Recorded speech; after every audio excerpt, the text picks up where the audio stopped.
ఇప్పుడే ఒక మిత్రుడు అన్నాడు మేమంతా అని. నేను ఇంత మునుపు నుండి ఇది కూడా చెప్పేవాడిని.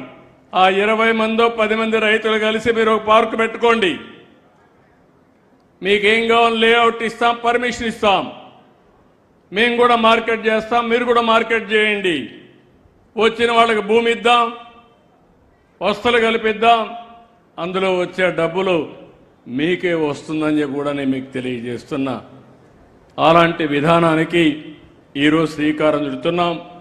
10 ఎకరాల్లో నానో పార్క్ పెట్టచ్చు. అదే మరి 10 నుంచి 100 ఎకరాలు ఎంఎస్ఎంఈ పార్కులు పెట్టచ్చు.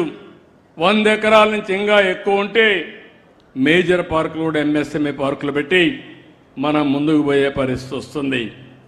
ఆడబిడ్డలందరినీ కోరుతున్నాం, మీరు కూడా ఎంఎస్ఎంఈ పార్కుల్లో ఒక్కొక్క ఇండస్ట్రీ పెట్టి మీరు కూడా డబ్బులు సంపాదించే మార్గానికి దోహదం చేయాల్సిన అవసరం ఉంది.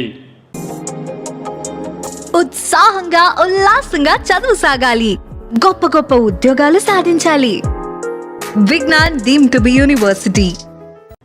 మగవాళ్లే ఇండస్ట్రీ పెట్టాలని లేదు, బాగా చదువుకున్నారు, ముందుకు రండి, ముందుకొచ్చి మీరు కూడా చేయగలిగితే అన్ని విధాలా మీకు కూడా సహకరిస్తామని చెప్పి నేను మీకు తెలియజేస్తున్నాను. ఇక్కడ మీరు గుర్తుపెట్టుకోవాల్సింది, నా ఆలోచన ఒకటి, అమరావతి రావాలి.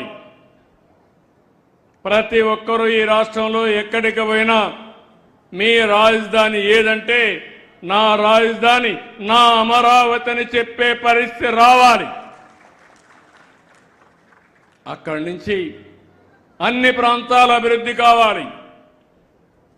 ఈరోజు నెల్లూరు జిల్లా ఉంది, ఇప్పుడు కొత్తగా వచ్చిన కందుకూరు కూడా ఉంది, కృష్ణపట్నం పోర్ట్ ఉంది, కృష్ణపట్నంలో ఇప్పటికే క్రిష్ సిటీ కూడా వచ్చింది, ఇండస్ట్రియల్ పార్క్ పనులు అవుతున్నాయి.